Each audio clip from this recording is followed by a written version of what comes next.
Halo semuanya, perkenalkan kami kelompok 7 dari kelas Psikologi C4 mata kuliah Diri dan Emosi akan menjelaskan mengenai perbedaan pengungkapan emosi marah pada suku Sunda dan suku Jawa.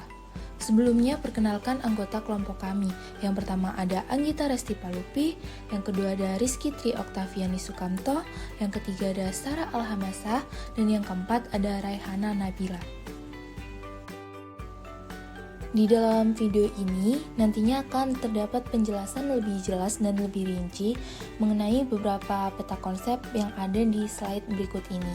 Yang pertama ada definisi emosi, yang kedua ada konteks yang menjadi latar belakang munculnya emosi pada suku Sunda dan suku Jawa, serta juga ada riset ilmiah dan ada kesimpulan yang nantinya akan berisi sedikit simpulan dari emosi marah suku Sunda dan suku Jawa. Definisi emosi marah. Emosi dasar manusia, khususnya marah, adalah suatu reaksi terhadap hambatan yang menyebabkan gagalnya suatu usaha atau perbuatan. Emosi marah yang timbul seringkali diiringi dengan berbagai ekspresi dan perilaku dari individu. Menurut Kautin Overholser dan Goetz pada 2001, menyatakan bahwa pengungkapan emosi marah dapat dilakukan melalui dua cara, yaitu dengan cara diinternalisasikan dan dieksternalisasikan. Sedangkan dalam pengungkapan marah, budaya sangat berperan penting karena hal ini berhubungan langsung dengan kaidah norma sosial yang berlaku di tengah masyarakat. Masyarakat Sunda menjunjung tinggi nasihat, ajaran, dan konsep lain yang menjadi kearifan lokalnya.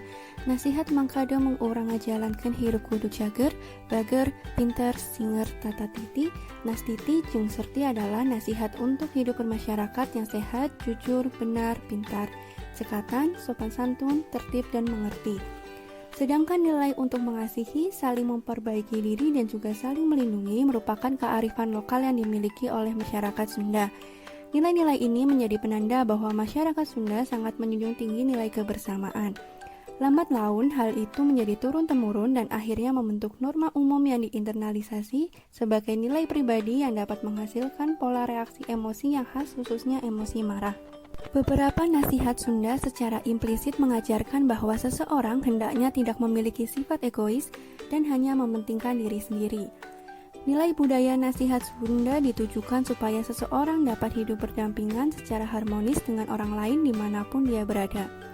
Oleh karena itu, masyarakat suku Sunda diajarkan melatih psikan perasaan dirinya, termasuk mengekspresikan kemarahan.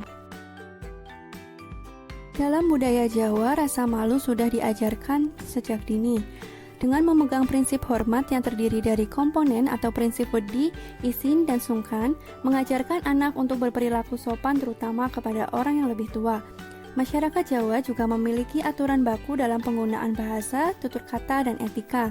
Dalam budaya Jawa, seseorang harus berbicara perlahan dan halus dan juga harus bisa menyembunyikan perasaan yang sebenarnya karena hal ini berhubungan dengan prinsip yang sudah diajarkan sejak kecil. Adanya prinsip tersebut membuat masyarakat Jawa harus senantiasa mengontrol emosi diri sendiri. Semakin individu mampu mengontrol diri dan juga tata krama dalam kehidupan sehari-hari, maka individu tersebut dianggap semakin dewasa dan diakui sebagai anggota masyarakat Jawa.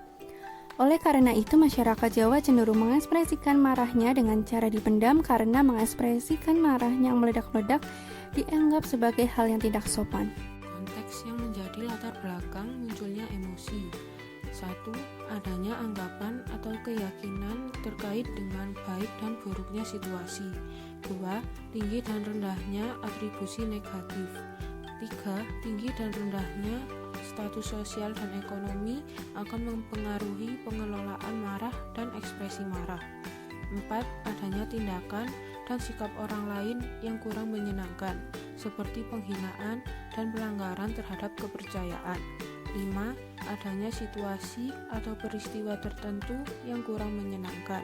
6. Pengaruh lingkungan sekitar, seperti pengaruh dari lingkungan keluarga, interaksi dengan orang lain.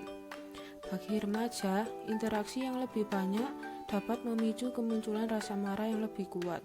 7. Berkaitan dengan konteks tempat beraktivitas, seperti sekolah, permainan, dan pertandingan, lalu lintas, dan lain-lain.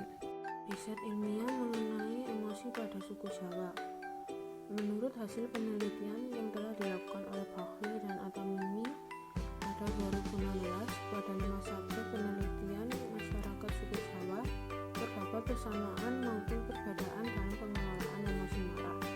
Persamaan terdapat pada faktor penyebab emosi marah, yaitu perilaku orang di sekitar yang tidak sesuai harapan, disalahkan oleh orang lain tanpa alasan yang dianggap kurang masuk akal, perilaku orang lain yang suka ikut campur, dan penyinggungan harga diri oleh orang lain.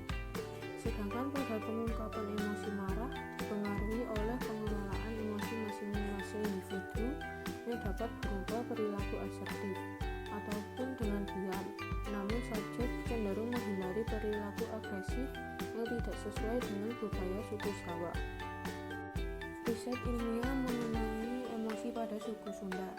Pada penelitian yang telah dilakukan oleh Fridayanti dan Fitriah tahun 2020 dengan subjek remaja SMA yang beretnis Sunda di Tasikmalaya dan Bandung, disebutkan bahwa ada 3 penyebab utama marah. Penyebab marah tersebut adalah peristiwa atau kondisi yang bisa dianggap sebagai gangguan, orang yang melakukan gangguan, dan juga berkaitan dengan hal lain yang tidak termasuk dalam peristiwa atau orang.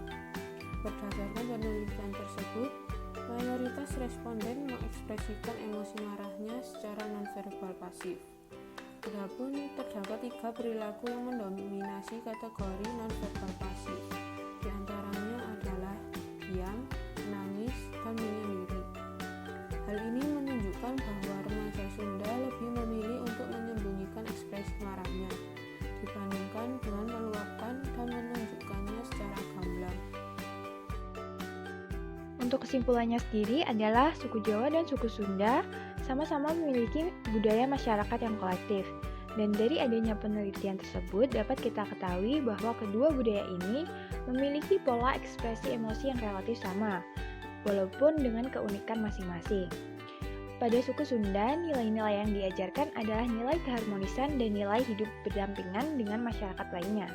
Sehingga orang-orang Sunda lebih mementingkan untuk menjaga ekspresi mereka ketika sedang marah.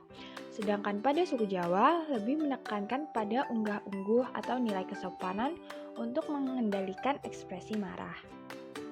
Baik, sekian video penjelasan dari kelompok kami. Kurang dan lebihnya kami mohon maaf. Terima kasih.